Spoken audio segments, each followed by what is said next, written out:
지금 이제 아이성이 가운데 있죠. 그리고 이제 그 서쪽과 동쪽에 있는데 그 아이성 앞쪽으로는 이제 골짜기가 있습니다. 그러니까 이제 그 아이성의 서쪽으로 그쪽으로 3만 명을 보내서 매복하고 그 중에서 또 5천 명이 나와서 2차 매복을 합니다.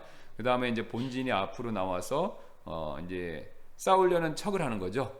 싸우는 척을 하고 그 다음에 이제 아이성 사람들이 신나게 막 쫓아오니까 그 다음 여호수아가 어느 정도 나왔을 때 그 창을 딱 지시를 해서 매복한 사람들이 아이성으로 쳐들어가라고 그랬죠. 근데 흥미로운 사실은 문이 열렸다는 겁니다. 문을 열어놓고 쫓아갔어요. 그러니까 이게 좀 이상한 거죠. 예. 그 다음에 이제 이렇게 해서 쫓아갈 때 그 문을 열고 쫓아갔기 때문에 매복조가 이제 점령하고 곧바로 불을 질렀고 이 불이 나서 연기 나는 걸 보고 이 사람들이 이제 아차 싶어서 도망가려고 했는데 도망갈 데가 없죠. 앞뒤로 포위를 당했고 그래서 포위 선멸전을 당한 겁니다. 제가 이거 보고요. 몽고 아시죠? 징기스칸 전술이랑 굉장히 비슷해요. 이 몽고군이 어떻게 유럽을 제패했냐? 그 몽고군은 숫자가 많았어도 아닙니다. 네, 그리고 등치가 좋은 것도 아니에요. 유럽에 특히 유럽까지 갔을 때 유럽은요, 그 슬라브족 아시잖아요. 러시아 사람 체력도 좋고 이게 그 오스트리아, 헝가리까지 막 들어갔거든요. 서양 사람들 동쪽 구라파 사람들은 프랑스나 이태리 사람들이나 영국 사람보다 키가 훨씬 크고 체력도 좋아요. 그리고 그 사람들은 중무장 기사들이에요. 근데 어떻게 이겼냐? 이게 기만전술입니다. 기만전술의 대가예요. 어떻게 하냐면 딱 처음에 이 이제 기사들이 쫙 있죠. 그러면 이제 몽고 군대가 딱 오죠. 그러면 앞에서 처음에 공격을 하는 척을 합니다. 이렇게 쭉 시비를 붙어요. 그러다 좀 싸우다가 도망을 갑니다. 그러면 이 기사들이 막 쫓아와요. 근데 이 사람들은 철기병이에요. 중무장을 했고 여긴 경기병이에요. 이 사람들은 뭐 갑옷을 가볍게 가죽옷으로 입지 철로 막 두르고 그런 건 안 하거든요.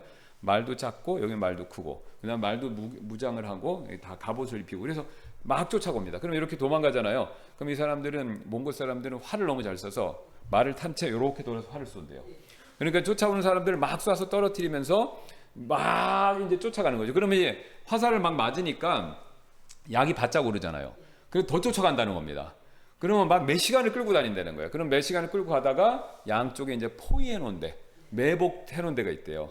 그는 걸로 딱 들어가면 양쪽에서 포위를 해서 둥글게 쌓은 다음에 그 다음에 어떻게 하냐? 이렇게 이제 놓고 쌓아놓고 그 다음에 이 직접 돌격을 하는 게 아니라 말 타고 빙글빙글 돌면서 활만 쏜대요.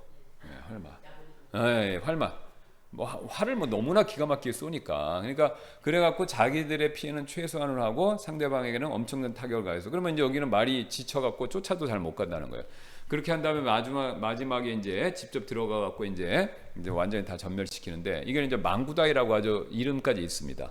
그러니까 이 전략과 굉장히 비슷한 걸 쓴 거예요. 유인해서. 자, 그러면 왜 아이성 사람들은 이게 이제 서유럽 사람들은 동유럽 사람들은 왜 그 몽고의 기마 전술에 이렇게 쉽게 속아 넘어갔냐면 그 속임수에 망구다에 속했냐면 몽고군이 이렇게 오니까 소문을 들은 거예요. 굉장히 두려워했대요. 왜냐하면 몽고군이 싸움도 잘하지만 이게 항복을 안 하면 잔인하게 다 죽이잖아요. 절멸을 시켰답니다. 거기도 가축까지 다 죽인대요. 사람은 물론이고 완전 멸절을 시킨대요.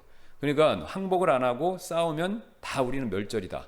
이제 이 소문이 계속 들어온 거예요. 그래서 이제 있는데 짜자잔 하고 나타났는데 보니까 거지예요. 볼품이 너무 말도 조그마고 보세요. 들에서 씻지도 못했잖아요. 여기 떼꾸정물 이렇게 하고 옷도 가죽 옷 입고 완전히 거지 군대라는 거예요. 그래서 이거 보고 어이가 없었다는 거. 어이가. 그러니까 완전히 우습게 여기고 저것들 한 방도 안 되네. 그래갖고 막 쫓아를 갔다는 겁니다. 방심했다는 거죠. 자, 아이성 사람들도 그랬던 거죠. 앞에서 한번 이겼기 때문에 굉장히 방심한 겁니다. 그 왜 또 그렇게 방심할 수밖에 없냐? 지금 아이성 사람들은요, 이 지금 여호와의 전쟁에서 주가가 올라갔어요. 여리고 힘없이 무너졌죠. 요단강 건널 때부터 겁먹었죠. 광야 생활에서부터 다 들었죠. 그 라합의 고백에 따르면 가나안 사람들은 소문 다 들었어요. 그래갖고 파라오도 힘을 못 쓰고, 그렇죠? 뭐 옥도 그렇고 뭐 광야에서도 아멜렉이나 일부 족속도 힘을 못 썼고 이번엔 여리고도 그 요단강도 가볍게 건너고 여기 그다음 여리고도 기적같이 그러니까 완전히 그냥 한 번에 그냥 나팔 소리에 무너져 내리고 그랬는데 자기들은 조그만 도시거든요. 근데 조그만 도시가 오히려 이스라엘을 격퇴해 버린 거예요. 그러면 가나안 사람들 거기서 자기들 주가가 어떻게 되겠습니까? 올라가는 거죠. 그러면 어떻게 되냐? 다른 가나안 사람들이 서로 자기들끼리 세력 다툼을 치고받을 때 자기들을 무서워를 하게 되는 겁니다. 우리 아이 건들지 마. 이게 되는 거죠. 왜요?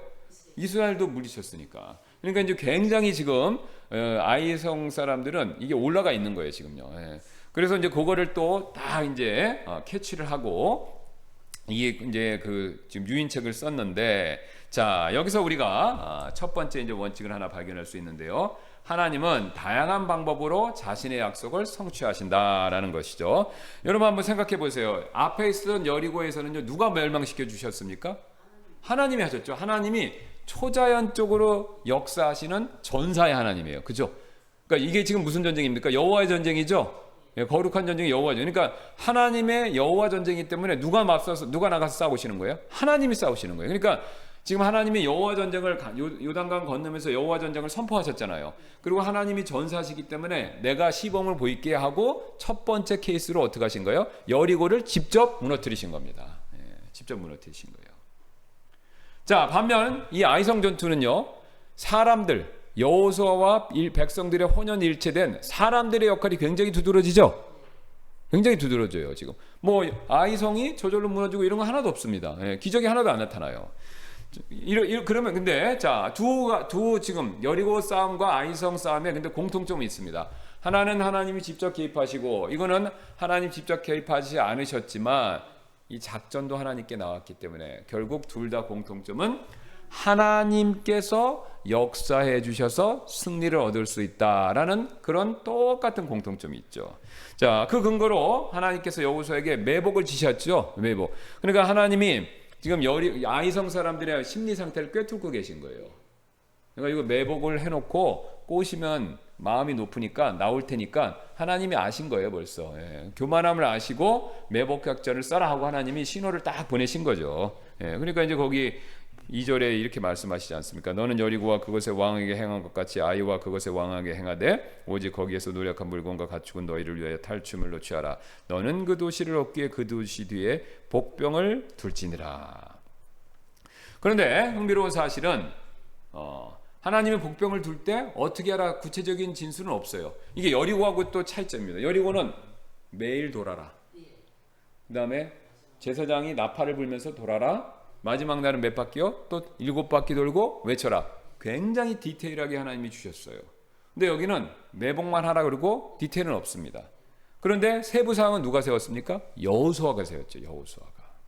여호수아가 3만 명 뽑고 그 중에 5천 또 내내고 기다렸다가 창끝으로 하면 양쪽에 합공해서 공격한다. 이거 다 여호수아가 지금 한 거죠. 자, 그래서 하나님께서 지금 여호수아에게 아이성을 공격할 때는 기본 계획을 주셨었을 때 세부적인 것까지는 주신 것이 아니었죠. 여기서 중요한 사실을 배웁니다. 하나님은요, 여호수아가 기본적인 틀, 일반적인 원칙 안에서 그 원칙 아래에서 그 안에서 구체적인 계획을, 세밀한 계획을 짤 수 있는 자유를 주신 겁니다. 자, 이게 무슨 소리냐면요. 보세요. 저를 보세요. 한번. 하나님 매복하라고 그랬죠. 매복해서 무조건 이기는 거예요. 답은 정해진 거예요, 지금. 그렇죠? 왜요? 자, 지금 이 사람들 아이성이 교만한 거예요. 그래서 교만하기 때문에 매복 작전을 쓰면 이 사람들은 무조건 걸리게 돼 있는 겁니다. 그러면 매복 작전을 쓰면 무조건 이기는데 매복 작전에 대한 구체적인 내용은 네가 결정하라 이겁니다. 뭐 3만 명을 넣든 3천 명을 넣든 5천 명을 넣든 알아서 하라는 거예요. 그 뭐 서쪽에도 두든 또 다른 곳에 두든 알아서 하라는 겁니다. 하나님이 그 안에선 재량권을 주신 거예요. 그래서 재량권을 주시고 그거에 맞춰서 하면 결국은 승리한다. 이걸 얘기해 주시는 거죠. 자, 그래서 하나님께, 그런데 이제 여기서 여호수아가 또 굉장히 우리가 본받을 점이 있습니다. 그러면 여호수아가 재량권을 줬는데 마음대로 한 게 아니에요. 하나님의 매복이라는 틀 안에서 그대로 따랐어요. 그래서 창을 올려라 그러니까 올리겠죠. 그러니까 틀 안에 있지만 여호수아는 그 틀, 하나님의 큰 가르침을 넘어가진 않았어요. 그리고 매번 순간순간 하나님께 지혜를 또 구했던 거죠. 그러니까 하나님이 또 지혜를 주셔서 이런 굉장히 훌륭한 작전을 짤 수 있었던 것이죠. 자, 그래서 궁극적인 승리와 복을 주시는 분은 결국 누구십니까? 하나님이시죠. 자, 그래서 그 대신 우리에게 세부적인 계획을 짤 수 있도록 하나님께서 자유는 주신다라는 거죠. 그래서 이런 세부적인 계획이 승리를 주는 것이 아니라 궁극적인 승리는 하나님께 나온다. 이 사실을 보여주고 있습니다. 쉬운 예로요. 우리가 고속도로 운전 해보셨죠? 고속도로 운전하실 때 내비는 항상 기본적인 길들을 쫙쫙쫙 가르쳐 줍니다. 뭐 여기 1번, 2번, 3번 이렇게 쫙 놓아서 이렇게 그 보여주면서 가르쳐 주지 않습니까? 근데 그 가르쳐 주는 길에 갈 때 그 내비가 가르쳐 주는 길을 무조건 그대로 고지고대로 하는 분은 별로 없어요. 가다가 막히면 딴 데로 갈 수 있고, 가다가 고속도로니까 쉬러 나갈 수도 있는 거고, 또 기름도 넣을 수 있는 거고, 자유가 있죠. 예, 그러니까 내비가 가르쳐주는 큰 길 안에서 내 자유는 있습니다. 그런데 내비가 가르쳐주는 큰 길을 완전히 벗어나면 길은 잃죠. 똑같은 원리입니다. 똑같은 원리예요. 그래서 똑같은 원리이기 때문에 하나님께서 큰 틀을 주시고, 큰 틀 안에서의 자유는 우리지만, 우리가 그 자유가 하나님의 틀을 넘어서면 하나님이 주시는 축복과 좋은 결과를 놓칠 수가 있습니다. 만약에 여호수아가 매복이란 걸 안 하고 난 정면 돌파를 하겠습니다. 그렇게 해서 정면 돌파를 했으면 어떻게 됐을까요? 첫 번째 케이스 실패했죠. 정면으로 싸웠다 졌잖아요. 그렇게 됐을 거예요.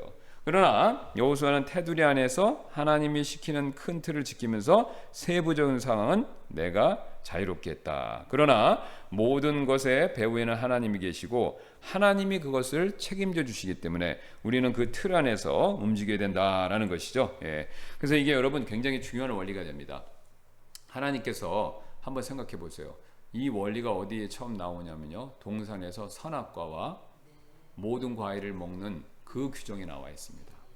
하나님이 딱 우리 건강을 신경 써주시는 세밀한 부모님처럼 아침에는 사과 따먹고 점심에는 뭐 망고 먹고 저녁에 뭐 먹고 이렇게 매뉴얼을 짜주시지 않았죠? 어떻게 하셨어요? 마음대로 먹어라. 그 대신 큰 틀을 하나 주셨어요. 뭐죠? 선악을 아는 지식의 나무 열매. 그건 안 된다. 그거 빼고 너 마음대로 먹으라. 그러니까 아담과 이브가 처음에는 그거 안 맞고 그죠? 그 큰 틀 안에서 마음대로 먹었어요. 그러니까 그때는 행복하고 기쁘고 즐겁고 건강했었죠. 그런데 그 큰 틀을 어떻습니까? 어기는 순간 큰 재앙이 왔죠. 이게 하나님이 우리의 삶에 일반적으로 이끄시는 굉장히 중요한 원리 가운데 하나입니다. 여러분 쉬운 예로요. 자, 우리 젊은 청년들 우리 훈이 형제도 있고 또 우리 이제 취직을 앞둔 분들이 있는데 뭐 대학 진학이나 취직이나 다 마찬가지인데요. 내가 그래서 앞으로 장차 어떤 직장을 할 것인가? 그럴 때 하나님은 너는 꼭 이 직장을 해라. 이렇게 하나님이 꼭 집어서는 얘기는 안 하세요. 그렇죠? 물론 뭘 할지는 알고 계세요. 근데 그 뭘 할지 아는 과정에서 우리의 자유의지를 또 존중해 주시는 거죠. 예. 그러니까 북한처럼 뭐 하나님이 딱딱 정해주고 너 이건 무조건 해라. 그리고 그렇게는 안 하시지 않습니까? 그 대신 하나님이 우리 직업을 선택할 때 주는 테두리는 있어요. 정직하고 성실하고 그 다음에 다른 사람들을 배려하는, 그죠? 해 끼치는 직업을 하면 안 되지 않습니까? 뭐 보이시피싱을 업으로 하겠다, 이건 안 되는 거죠. 예. 그러니까 정직하고 성실하고 성경에 말하는 여러 원칙들이 있죠. 그런 테두리 안에서는 내가 자유롭게 정할 수 있는 겁니다. 그런데 내가 막 돈 욕심이 나서 정직의 선을 넘어버려요. 회사에서 돈 삥땅 쳐. 나중에 책임져야 되죠. 그렇죠? 예. 또 내가 이거 하기 싫고 뭐 어쩌고저쩌고 해서 성실성이 떨어져요. 그러면 그 직장 생활 또 어려워지는 거죠. 복을 못 받습니다. 복을 못 받습니다. 남한테 해 끼치는 일이에요. 역시 안 되죠. 그럼 감옥 가는 일이죠. 그래서 하나님이 큰 테두리를 주시고 그 안에서 하는 거, 이게 직장 생활에도 그대로 됩니다. 여러분 이게 돈 문제도 똑같습니다. 우리 재정. 하나님이 우리에게 주신 돈 문제에 있어서 가장 큰 틀이 뭡니까? 청직이죠. 네, 청직입니다. 우리 지금 출애굽기에서 배우잖아요. 그죠? 네, 수학절 같은 거. 처음에 하나님의 첫 소산을 어떻게 합니까? 주님께 드리고 나머지는 내가 자유롭게 쓰는데 이게 방탕과 그다음에 내 육신을 위해서 쓰는 게 아니라 어떻습니까? 청지기로서 써야 되는 거죠. 청지기로서. 그렇죠? 네. 하나님의 영광을 위해 쓰고 하나님의 일을 위해 쓰고 어려운 사람 돕고, 그렇죠? 그리고 남는 것이 있으면 나의 필요를 채운다. 이게 하나님이 말씀하시는 기본 룰입니다. 이게 기본 룰이에요. 그러니까 이 원칙하에서 하면요 복을 받습니다. 그러니까 여러분 제가 연구를 해보니까요, 제가 이제 학부에서는 경제학을 했는데 연구를 해보니까 서구 사회가 복을 받았단 말이에요. 그죠? 그럼 왜 서구 사회가 복을 받았냐? 기독교 때문입니다. 그럼 무조건 기독교 때문에 복 받냐? 그거 아니에요. 기독교에서 얘기하는 이런 룰을 그 국가가, 특히 개신교가 중심이 된 국가에서는 그걸 지키는 겁니다. 그래서 막스 베버라는 사람이 프로테스탄즘 윤리와, 그 뒤에 뭐 제목이 있는데 그 뒤에 생각 안 나는데, 자본 프로테스탄트 윤리하고 자본주의하고 요거를 연구한 책이 있지 않습니까? 연구를 해보니까 어떻습니까? 개신교 국가, 프로테스탄트를 믿는 국가는 영국, 뭐 프랑스 빼고요, 네덜란드, 뭐 독일까지 포함해서 미국까지 연구를 해보니까 어떻습니까? 이런 성경의 기본 틀을 사회와 국가가 문화화해갖고 그거에 맞춰서 하는 거예요. 그러니까 지금도 제가 듣는 얘기예요. 미국은요, 우리는 부자하면 손가락질하죠, 도둑놈이라고, 그죠? 예. 그런데 이런 욕을 하면 안 되는데 제가, 어쨌든 미국은요, 부자하면 이겁니다. 왜요? 이 틀이 정직과 성실을 하니까. 그게 아메리칸 드림이에요. 지금 그게 많이 망가져서 그렇지. 룰에 맞춰서 그 사회, 자기 국가의 룰, 그게 제일 중요한 것 중에 하나가 뭐예요? 정직이에요. 거짓말 안 한 거. 그 서구 사람들 거짓말하는 거 싫어합니다. 그러니까 세금 꼬박꼬박 내고 자기가 정직하게 밝힐 거 밝히고, 그러면서 성실하게 일해서 이 부를 축적하는 거. 이거 박수 쳐주는 겁니다. 그리고 돈 많이 여유가 있으면 뭐예요? 그죠, 구제하죠. 기부 많이 하잖아요. 그러니까 나라가 복을 받는 거예요. 왜요? 성경대로 하니까. 하나님의 기본 틀을 따르니까. 이게 못 사는 나라는요, 이런 원칙과 원리가 없어요. 못 사는 나라는 거의 대부분이 부정부패, 뇌물 이런 거에 다 빠져 있습니다. 저희 어렸을 때, 우리 한국 가난할 때 생각해 보세요. 그때 성실하지도 못했고, 그죠? 남자분들은 맨날 노름, 뭐 술 먹고 그런 거 많았었고, 그 다음에 거짓말 얼마나 많이 합니까? 또 관공서 가서 뭐 해보려면 뇌물 줘야 되잖아. 뇌물 줘야 되죠. 뭐 또 이런 얘기하면 죄송하지만 심지어 학교에서 촌지까지 줘야 되고, 그죠? 그러니까 그런 게 있으면 발전할 수가 없습니다. 왜요? 복은 누가 주시는 거예요? 하나님. 하나님은 부정부패가 있는 곳에 복을 안 주세요. 정직, 성실, 남에게 베푸는 그런 거를 열심히 하는 국가나 사회, 민족에게 복을 주시는 겁니다. 여러분. 그게 경제 원리하고 윤리하고 기독교 원리하고 딱 맞아 떨어져요. 부정할 수 없는 거예요. 부정할 수가 없는 겁니다. 그래서 우리가 재정의 원리도 똑같은 겁니다. 그 틀을 딱 우리가 지키면서 우리가 자유롭게 하면요, 하나님 복을 주시는 거예요. 하나님 복을 주시는 거죠. 또 우리 자녀 교육도 마찬가지입니다. 우리 자녀 교육도 우리 한국 부모님은 또 자녀들을 너무 사랑해서 구체적으로 너무 먹는 것부터 뭐 해야 할까지 다 이렇게 막 정해 주시고 그런데, 뭐 저도 그거로부터 자유롭진 않은데, 그렇게 하면 아이들이 힘들어합니다. 그죠? 자율권이 없으니까. 그러니까 지혜로운 부모는 어떻게 하냐? 큰 테두리를 주고요, 그 안에서 자유롭게 하도록 둬요. 그러다가 큰 테두리만 넣으면 그때 혼내는 거죠. 요게 어렸을 때부터 습관화가 돼야 자율성도 생기고 성실도 생기고 책임감도 생깁니다. 근데 우리는 너무 디테일하게 하니까 애들이 부모가 다 해주던가, 그죠? 아니면 안 해버려요. 그래서 우리가 자립심, 또 창의성 이런 게 떨어지는 거죠. 그러니까 또 서구 사람들은 이런 거 잘하거든요. 테두리 안에서 자유를 줘요. 그러니까 본인이 알아서 할 수 있는 기회를 주니까 거기서 자기가 책임감 있게 잘하고 또 창의적인 것도 많이. 그러니까 지금 이 세상을 이끄는 창의적인 것은 다 서구 사회에서 나와요. 그렇죠? 왜 그렇습니까? 어렸을 때부터 그걸 키워주는 거예요. 유대인들이 그런 교육을 또 잘한다잖아요. 그렇죠? 이게 굉장히 중요한 원리입니다. 이 세상을 하나님이 운행하시는 원리에 맞춰서 우리가 돈이든지, 그다음 직장이든지, 자녀이든지 이런 그걸 거기다가 맞추려고 노력할 때 이게 축복이 따른다라는 것이죠. 자, 그래서 정리하면 말씀은 하나님의 말씀이라는 큰 원칙과 경계선이 있고, 이걸 넘어가면 안 되는 거죠. 이게 울타리입니다. 이걸 넘어가면 안 되고, 그 울타리 안에서 우리가 자유롭게 행할 때 하나님의 복을 주시는 거죠. 그리고 또 자유롭게 행한다라고 할 때, 그 자유롭게 행할 때 지혜로운 사람이면 누구에게 또 지혜를 구해야 됩니까? 하나님께 또 한번 지혜를 구해야 되는 거죠. 그러니까 굉장히 지혜로운 거예요. 자, 보세요. 하나님의 말씀의 틀 안에 있으면서 세부적인 걸 할 때 내 마음대로 할 거야 그런 게 아니라 또 기도하는 거예요. 그럼 하나님이 또 가르쳐 주시는 거예요. 그러면 더 복 받는 거죠. 더 복 받는 겁니다. 여러분, 본문에 여호수아가 기도했다는 내용은 없지만 우리가 추정컨대 기도하면서 그 지혜를 구했을 거예요. 분명히 앞에서 한번 실패했기 때문에. 그래서 유명한 말씀, 우리 좋아하시는 말씀이잖아요. 잠언 16장 9절, 19장 21절. 사람의 마음이 자기 길을 계획할지라도 주께서 그의 걸음을 인도하시느니라. 사람의 마음에 많은 계획이 있을지라도 오직 주의 뜻 그것만이 서리라. 그러니까 우리가 큰 틀에서 자유롭지만 또 하나님께 지혜를 구할 때, 성령님께 지혜를 구할 때 하나님이 더 함께 해주시는 겁니다. 그러면 우리가 하나님께서 불필요한 우리의 실패들을 더 막아주시는 거죠.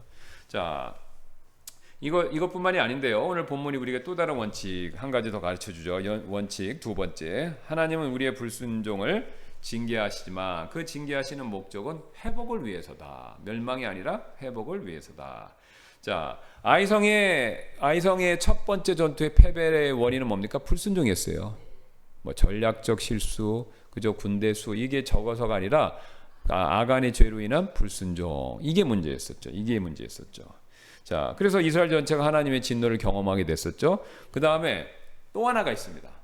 두 번째 죄가 하나 더 있었어요. 불순종이 하나 더 있었어요. 그럼 그게 뭔지 아세요? 여호수아가요, 하나님께 여쭈지 않고 독단적으로 올라가서 공격을 했어요. 자, 여러분 지금까지 창세기부터 쭉 공부하셔서 아시죠? 큰 전쟁과 싸움, 이벤트가 있으면 반드시 어떻게 해야 돼요? 하나님께 여쭈어야 돼요. 그렇죠?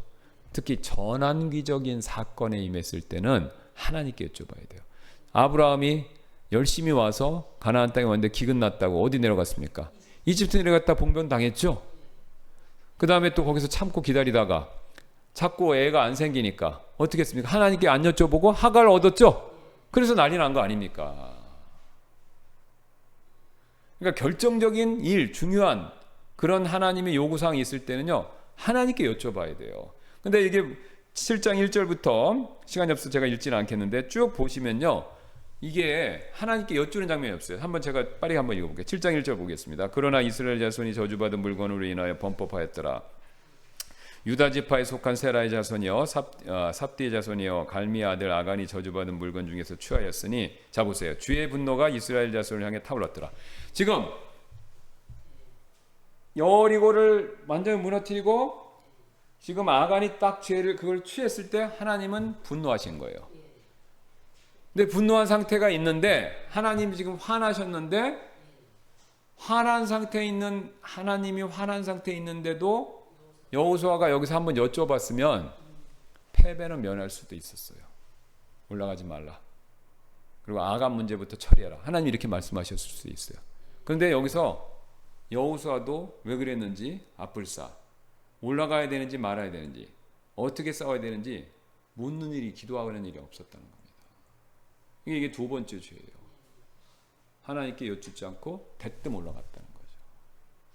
그러면 하나님이 승리를 주실 수가 없죠. 지금 하나님의 아간죄 때문에, 그러니까 하나님 입장에서는 완전히 화나시는 거예요. 보세요.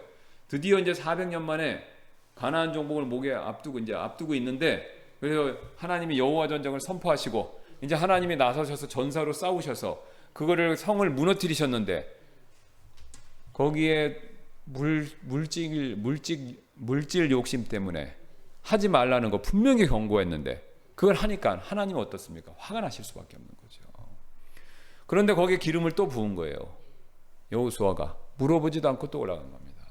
그러니까 하나님 보셨을 때 어떠셨을까요? 이것들 봐라. 그 생각이 드실 수밖에 없었겠죠.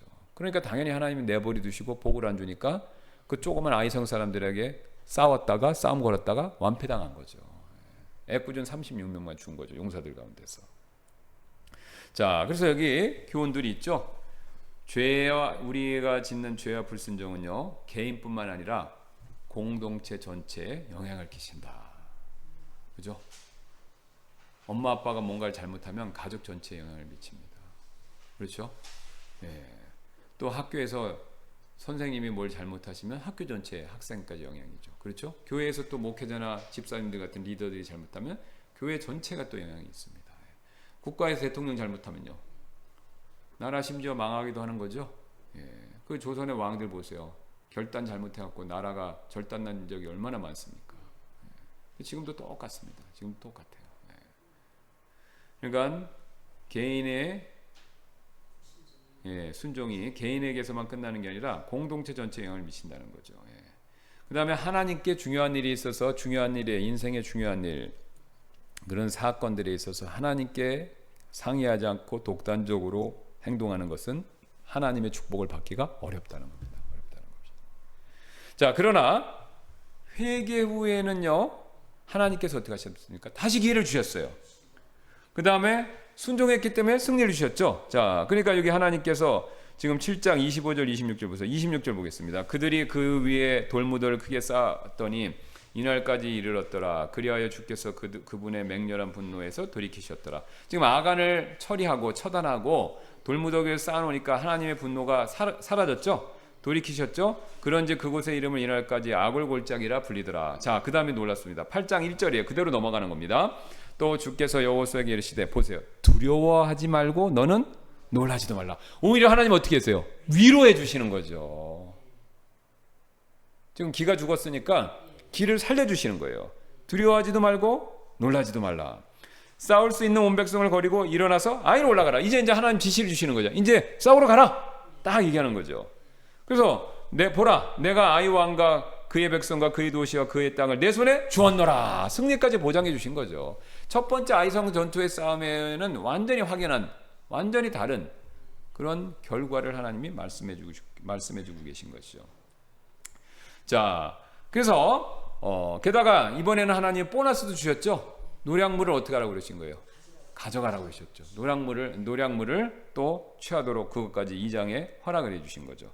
자, 이처럼 하나님의 징계는요 파멸과 멸망이 목적이 아닙니다.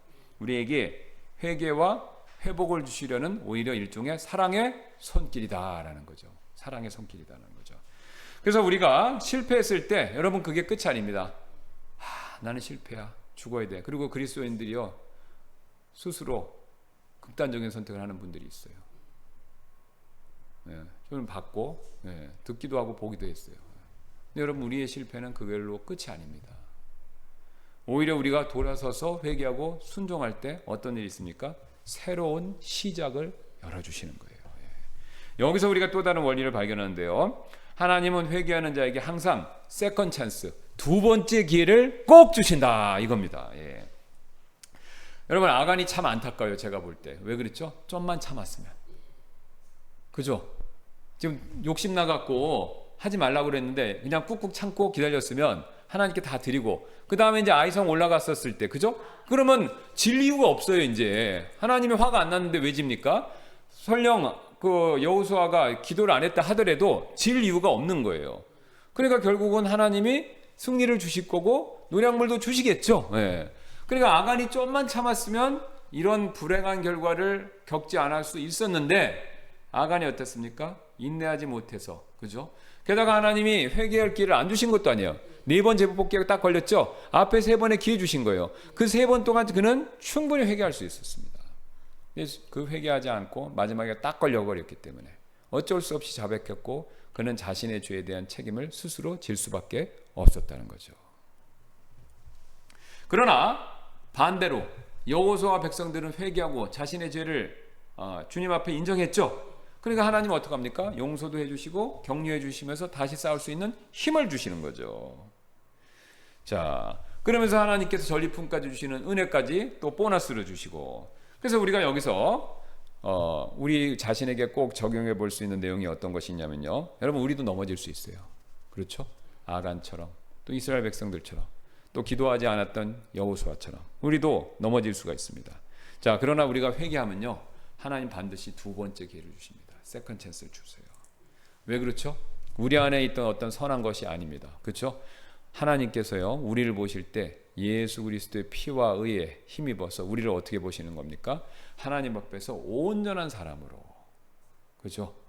마치 예수님처럼 봐주시기 때문에 우리가 회개할 때 하나님은 언제든지 새로운 기회를 항상 허락해 주십니다. 우리가 그걸 믿으셔야 돼요. 그래서 그리스도인은 난 실패해, 난 인생 끝났어, 난 패배자야. 그리고 좌절하고 넘어지시면 안 됩니다. 비록 실수가 있다 하더라도 인정하고 자백하고 다시 일어나면요 하나님이 도와주신다 이거예요. 하나님 도와주신다 이겁니다. 오뚜기 신앙을 우리는 꼭 가지셔야 되죠. 그래서 실패가요 우리 인생의 끝이 아니라 어떻습니까? 하나님의 새로운 은혜의 시작점이 된다 이거죠. 새로운 은혜의 시작점이 되는 겁니다. 그러니까 아간의 실패가 이스라엘 백성에게 있어서 패배로 결론 짓는 것이 아니라요. 어떻습니까? 하나님이 다시 한번 그들에게 기회를 주시는 세컨 찬스의 시작점이 된 거죠. 자, 그래서 우리도요 스스로에게 이런 질문을 던져볼 필요가 있는데요. 우리가 말씀에 순종하지 못해서 패배하셔서 낙심하신 적 있으시죠? 있으실 겁니다. 저도 있었고요. 자, 그런데 하나님은요, 우리가 이 자리에 지금 있을 수 있었던 것은요, 하나님이 항상 두 번째 기회를 주셨기 때문에 그런 거예요. 그렇죠? 두 번째 기회를 주셨기 때문에 그렇습니다. 그래서 우리가 그거를 말씀하시기는 어렵겠지만, 우리가 이 자리에 지금 신앙생활을 하고 있다는 것 자체가 그 명백한 증거가 되는 겁니다.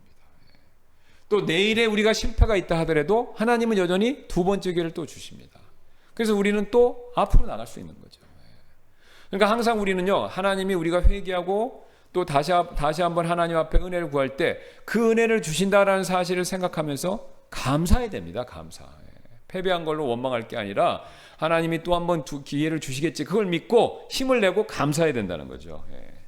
자, 그 다음에 또 우리는요, 저와 여러분은요, 우리가 회개하고 돌이켜야 될 삶의 영역이 무엇인가? 이거 늘 자문해 보셔야 돼요. 아간과 같은 실수, 그렇죠? 또 여호수아와 같은 실수, 이게 내 안에 혹시 있지 않은가? 이거 늘 자문해 보셔야 된다는 거죠. 그리고 그런 것이 있다라고 한다면 어떻게 해야 됩니까? 즉시 회개해야 되죠. 그걸 끌고 가실 필요가 없어요. 회개해야 두 번째 기회가 오기 때문에 그렇습니다. 하나님은요, 또한 부분적인 순종이 아니라 온전한 순종을 원하시죠. 보세요. 아간이 한 사람만 부분적으로 불순종했는데 어땠습니까? 전체가 못 갔어요. 전체가. 그렇죠. 이거는 교회의 원리에도 똑같습니다. 자, 우리 교회가 복을 많이 받았지만 우리가 더 큰 복을 받으려면요, 우리가 전체가 순종하셔야 돼요. 어떤 하나님의 중요한 원리와 뜻 앞에는요, 우리가 전체가 순종해야 돼요. 그럼 굉장히 중요한 원리가 뭐 있습니까? 하나님께 영광 돌리는 거, 복음 전하는 거, 선교하는 거, 그죠? 아이들 신앙으로 양육하는 거. 이거는 부정할 수가 없어요. 그렇죠? 이런 하나님의 굉장히 중요한 기본 틀에는요, 저나 소수의 분들만 순종해서 되는 게 아니라 우리 교회 성도분들, 최소한 멤버인 분들은요, 전체적으로 똑같이 함께 가셔야 돼요. 그래야 하나님이 더 큰 복을 주시는 거예요. 그러니까 보세요. 우리 지금 방문자들이 많이 오시는데 또 그분들에게 복음도 전하는데 그분들 구원받으시려면요, 우리가 교회가 하나가 돼서 기도하셔야 돼요. 기도의 용서만 기도하는 게 아니라, 그렇죠? 형제들만 기도하는 게 아니라 우리가 전체가 혼연일체가 돼서 구원받게 해달라고 기도하셔야 됩니다. 그래야 구원의 역사가 일어난다는 거죠. 그리고 또 우리 교회 안에 어려운 일을 겪으신 분들이 있어요. 또 교회가 같이 기도하셔야 됩니다. 같이. 혼자서 도저히 해결할 수 없는 어려움을 겪는 분들 계시잖아요. 같이 기도해야 된다는 거죠. 자, 그래서 우리가 가정이나 교회가 하나님 말씀에 함께, 가정도 마찬가지입니다. 함께 순종할 때 하나님이 주시는 승리를 우리는 늘 자주 확실히 경험할 수 있다라는 것이죠. 자, 우리 원칙 하나 더 남았는데 그거는 이제 시간 관계상 여기서 마무리하고 다음 시간에 이어서 살펴보도록 하겠습니다.